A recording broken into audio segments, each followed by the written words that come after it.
which I must express clearly, is this. Our difficulty, as I said, is not about the ultimate future. Our difficulty is how to make the heterogeneous mass that we have today take a decision in common and march in a cooperative way on that road which is bound to lead us to unity. Our difficulty is not with regard to the ultimate. Our difficulty is with regard to the beginning. Mr. Chairman, therefore, I should have thought that in order to make a start, in order to induce every party, every section in this country, it would be the act of greatest statesmanship for the majority party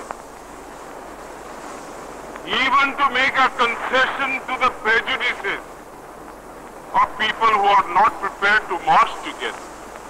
जब जब भारत में या दुनिया में असंतुलन की स्थिति पैदा होती है, तब कोई ना कोई महान शख्सियत जन्म लेती है। ब्रिटिश शासन में ऐसी ही भारत भूमि पर एक महान व्यक्ति ने जन्म लिया, जिनकी जयंती को 14 अप्रैल को पूरे देश और दुनिया में मनाया जाता है, जो भारत के संविधान निर्माता हैं, जो अच्छे अर्थशास्त्री हैं, जिनकी उपलब्धियों को लेकर भारत सरकार ने उनको भारत रत्न से सम्मानित किया।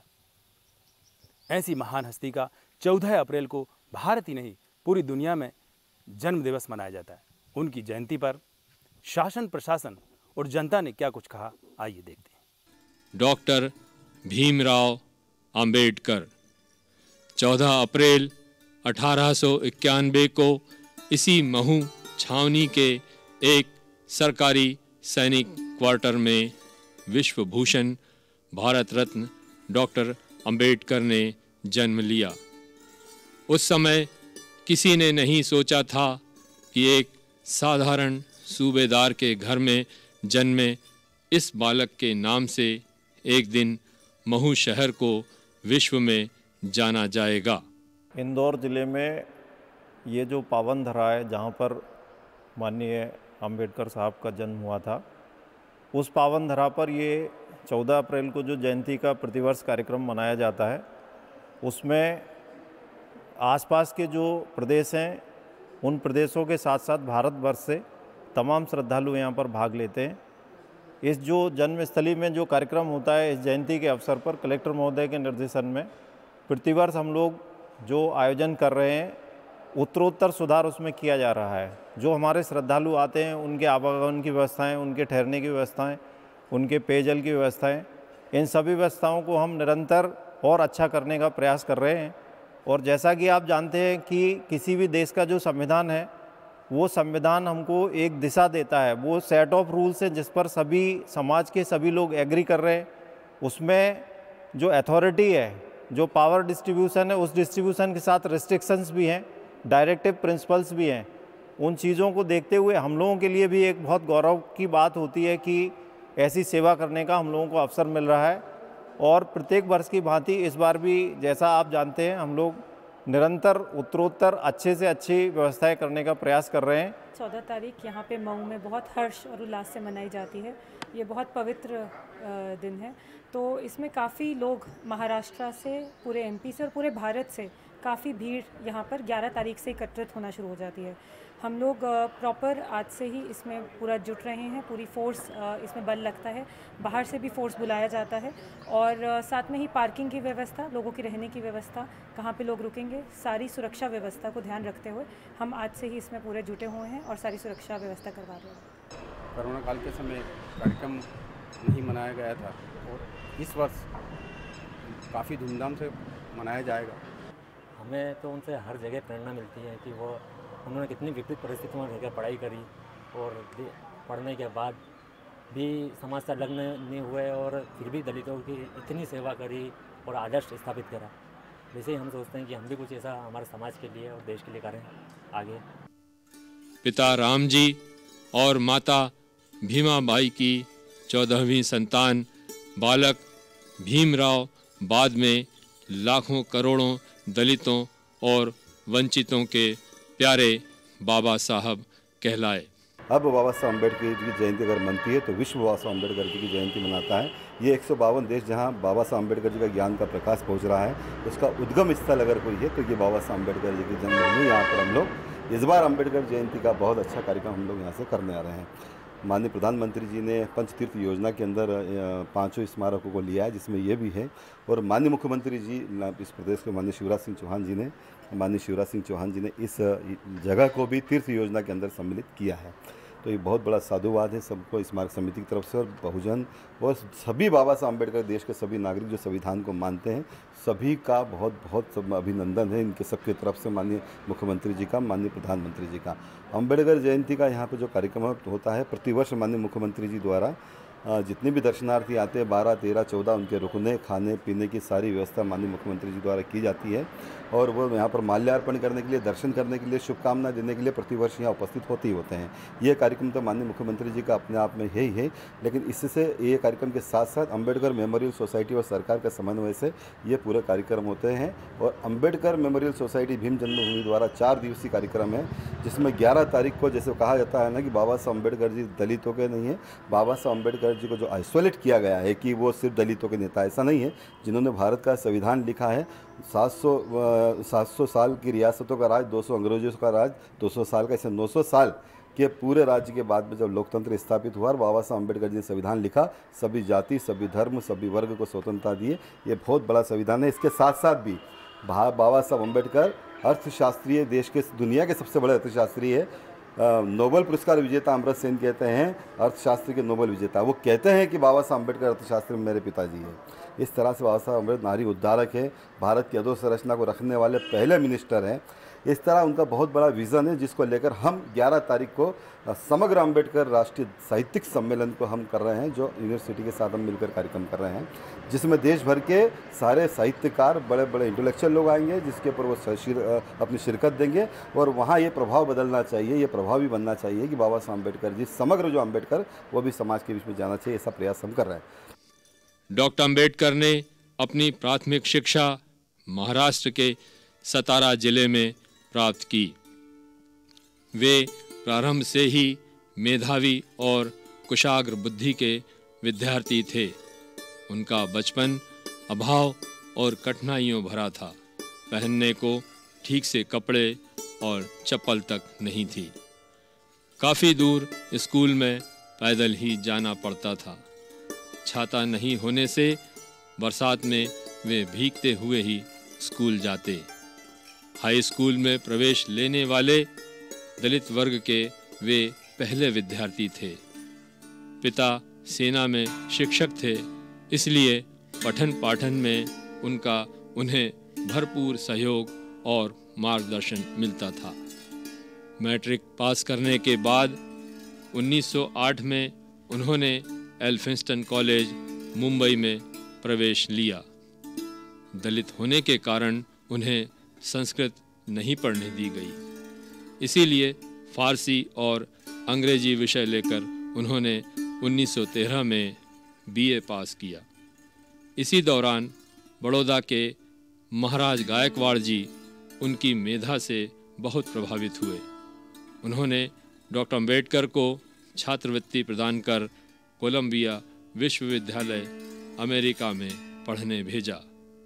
वहाँ से डॉक्टर अम्बेडकर 1915 में अर्थशास्त्र में एमए की डिग्री लेकर आए। उन्होंने वहाँ इतिहास, दर्शन शास्त्र, समाज शास्त्र, राजनीति तथा मानव शास्त्र का भी अध्ययन किया। उनको पढ़ने लिखने के प्रति बहुत लगाव था। वे दिन में 18 से 20 घंटे पढ़ने लिखने में व्यतीत करते। लाइब्रेरी से बाहर जाने वाले वे अंतिम व्यक्ति होते थे। यही कारण था कि बहुत कम समय में उन्होंने इतने सारे विषयों का गहन अध्ययन किया। देखिए, मैं समझता हूँ कि बाबा साहब के जीवन की अगर हम बात करें तो एक समुद्र के बीच में खड़े होकर अगर व्यक्ति ये सोचता है कि मेरी यात्रा कहाँ से शुरू करूँ, किस दिशा में शुरू करूँ, और उसके सामने जिस प्रकार का उस समय उसकी मन स्थिति होती है, वैसे ही आपके क्वेश्चन ने मेरे सामने खड़ी कर दी कि अगर बाबा साहब के बारे में हम बात करें तो कहाँ से उस बात को शुरू करना चाहिए, क्योंकि आदरणीय बाबा साहब का तो संपूर्ण जीवन इतनी गहराई वाला है।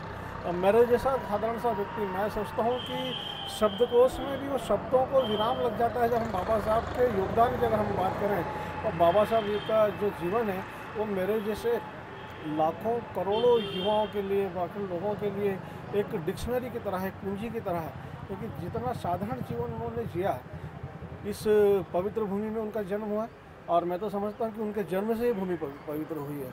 और जिनके जन्म के साथ में संघर्ष, और संघर्ष भी तिरस्कारों के साथ में, फन के साथ में, जितना जो जीवन उन्होंने जिया है, और वहाँ से उनकी जो संघर्ष यात्रा शुरू हुई वो सफलता तक जाकर, सफलता के बाद भी उन्होंने अपने जीवन के जो कड़ू अनुभव थे, उन अनुभवों को हथियार के रूप में नहीं, बल्कि एक सरलता के साथ में, कि समाज में समरसता पैदा करने के साथ में, कि इस प्रकार की दूसरी बार प्रवृत्ति समाज में ना आए जिससे अराजकता या टकराव की स्थिति बने।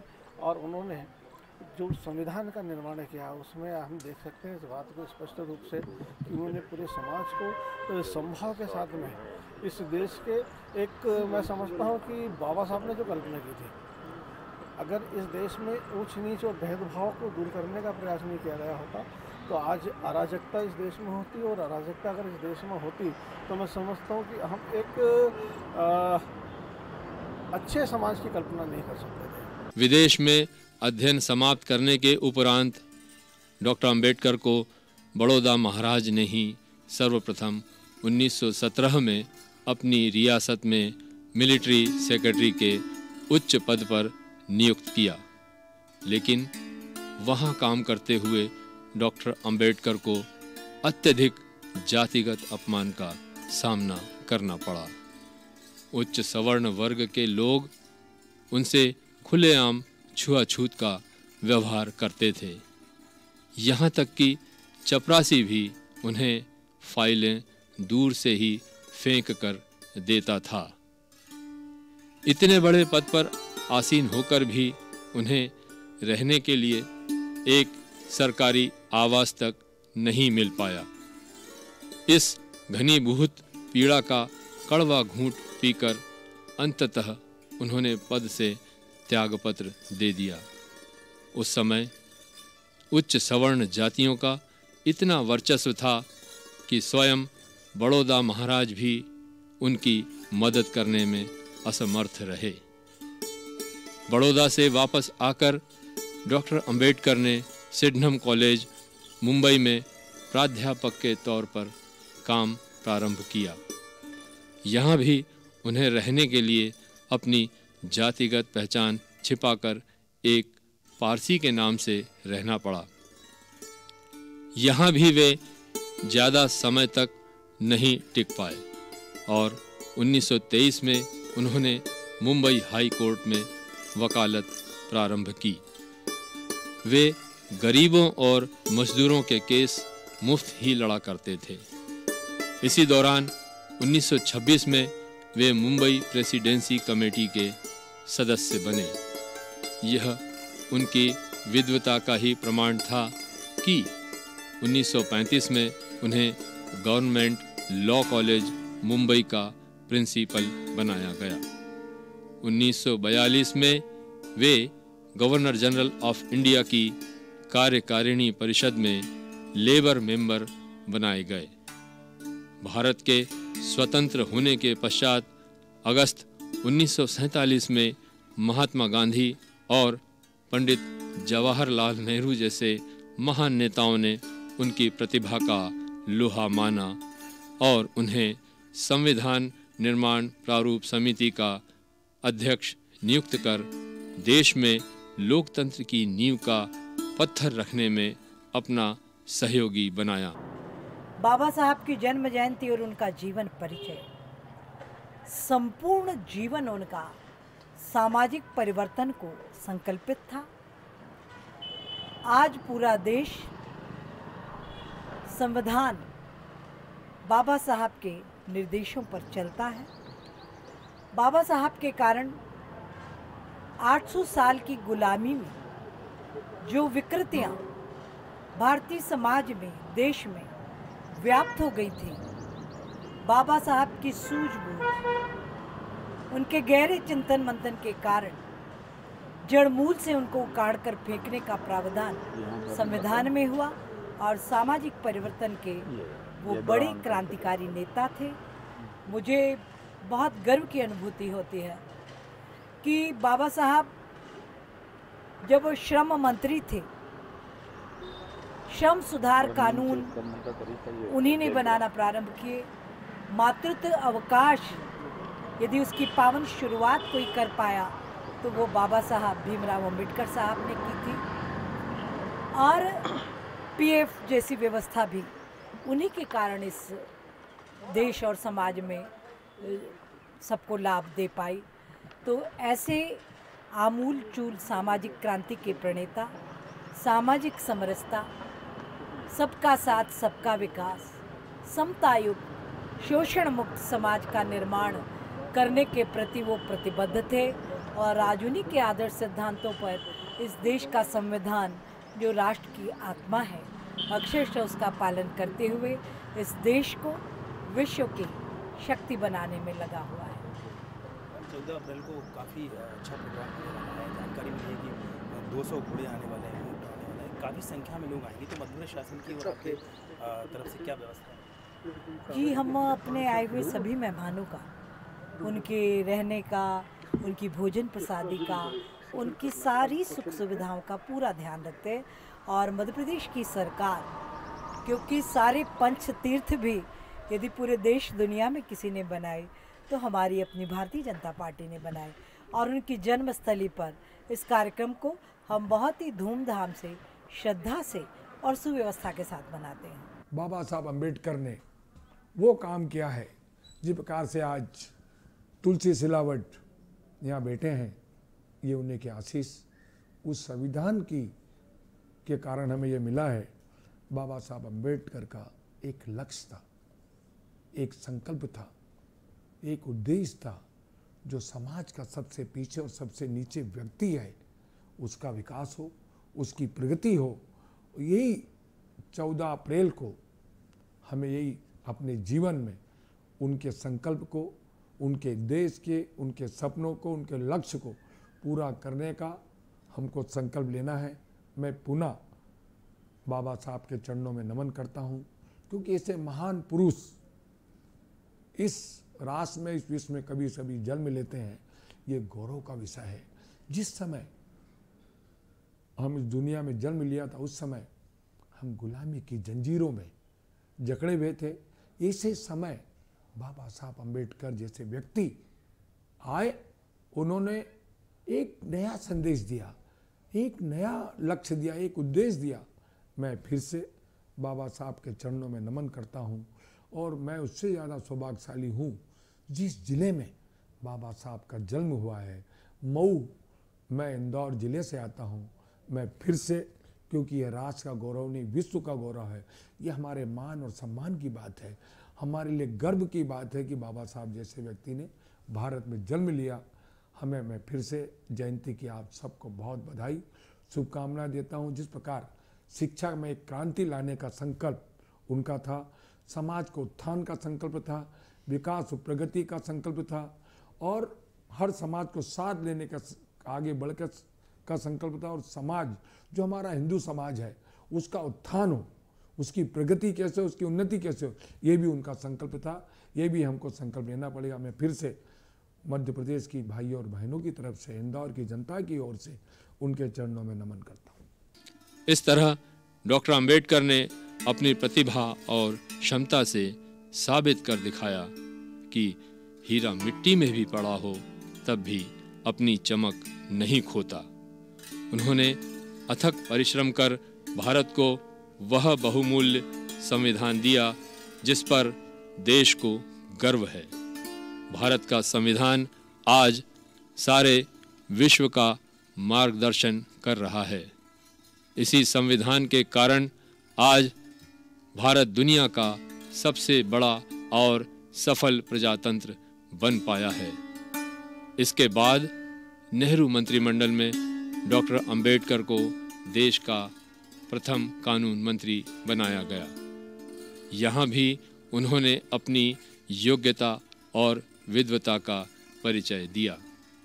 संसद में हिंदू कोड बिल पेश कर उन्होंने देश के दलित, शोषित और वंचित नर नारियों व बच्चों के अधिकारों की सुरक्षा की जोरदार वकालत की।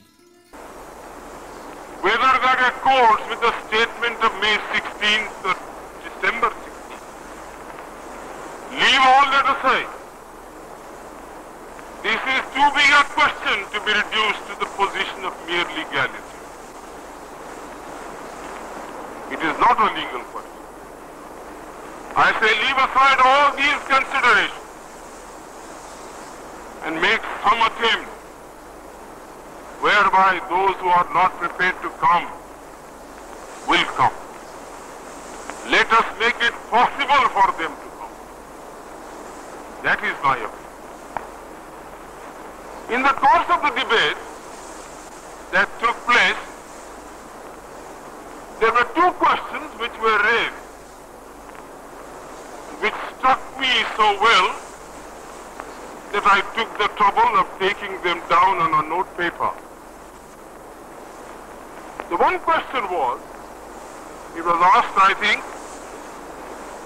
by my friend, the Prime Minister of Bihar, who spoke yesterday in this assembly. He said, how can this resolution prevent the League?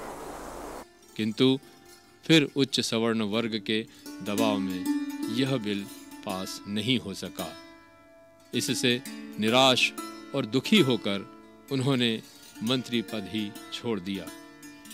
अपने देश व देश की जनता की भलाई के प्रति उनकी यह ईमानदारी और प्रतिबद्धता अद्वितीय थी। उनके इस कदम से आम जनता ही नहीं अपितु बुद्धिजीवियों में भी उनकी एक विशिष्ट छवि निर्मित हो गई। देश की दलित और पिछड़ी जनता उन्हें अपना मसीहा और ईश्वर मानने लगी। जीते जी किसी व्यक्ति को ईश्वर तुल्य मान लेना शायद इतिहास की पहली घटना थी। इन सारी उपलब्धियों के बावजूद भी डॉक्टर अंबेडकर का मन बड़ा अशांत रहता। वे सदैव भारत की शोषित, पीड़ित और दलित जनता के बारे में ही सोचा करते कि कैसे इस वर्ग को उनके विधि सम्मत अधिकार दिलाए जाएं और किस तरह उनका चहुमुखी विकास किया जाए। नौकरी से उनका मोहभंग हो गया था। वे समझ गए थे कि भारत के दलितों की दशा सुधारने के लिए उन्हें ही आगे आना होगा और फिर उन्होंने दलितों और वंचितों की लड़ाई लड़ने के लिए कमर कस ली। अपने इस अभियान की शुरुआत उन्होंने महाड़ चौदार तालाब आंदोलन तथा नासिक के कालाराम मंदिर में दलितों के प्रवेश हेतु आंदोलन चलाकर की। इसमें उन्हें जनता का अपार सहयोग भी मिला और सारे भारतवर्ष का ध्यान उनकी ओर गया। अपने अभियान को गति देने के लिए उन्होंने मूक नायक, बहिष्कृत भारत और जनता जैसे अखबार निकाले। अपने ओजपूर्ण लेखों के माध्यम से उन्होंने दलितों में सामाजिक चेतना का बिगुल फूंक दिया। सारे देश में उनके इस अभियान ने खलबली मचा दी। उन्होंने विभिन्न विषयों पर अनेकों पुस्तकें लिखीं, जिनमें शूद्र कौन थे और गांधी तथा कांग्रेस ने दलितों के लिए क्या किया जैसी पुस्तकें प्रमुख हैं। उन्होंने अपने जीवन के अंतिम समय में भगवान बुद्ध और उनका धर्म नामक विख्यात ग्रंथ लिखा। यह ग्रंथ आज गीता और बाइबल का दर्जा प्राप्त कर चुका है। इसमें बुद्ध के मानवीय और वैज्ञानिक पहलू को उन्होंने बड़े ही सारगर्भित और सशक्त तरीके से प्रस्तुत किया। यह ग्रंथ उनकी शोध प्रतिभा का भी बहुत बड़ा प्रमाण है। उन्होंने पीपल्स एजुकेशन सोसाइटी और बुद्धिस्ट सोसाइटी ऑफ इंडिया जैसे सामाजिक व शैक्षिक संगठन खड़े किए। बाद में दलितों में राजनीतिक चेतना जागृत करने के लिए रिपब्लिकन पार्टी ऑफ इंडिया का गठन किया तथा चुनाव भी लड़े। ये सारी संस्थाएं आज भी अपने अभियान में जुटी हुई हैं और उनके अधूरे सपने को पूरा करने का प्रयास कर रही हैं। बाबा साहब अम्बेडकर का एक महत्वपूर्ण संदेश रहा है, वन मैन वन वैल्यू।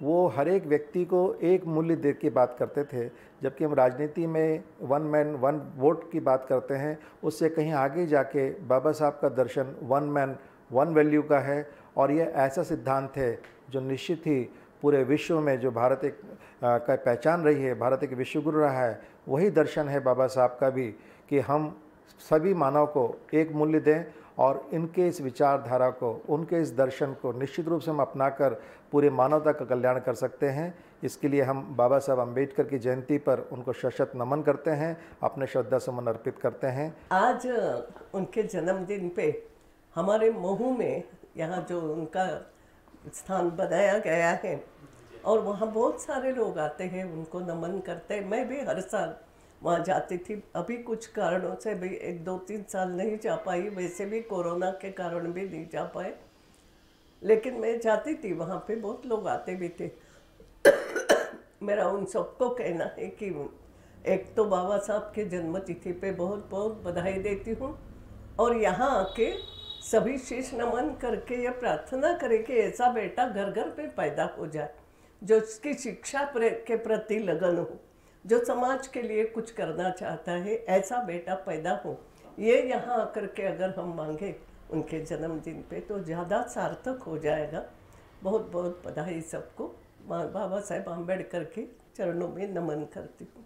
हर साल की तरह 14 अप्रैल को हर साल पूरी दुनिया में भारत रत्न बाबा साहब अम्बेडकर की जयंती बड़ी ज़ोर शोर से मनाई जाती है।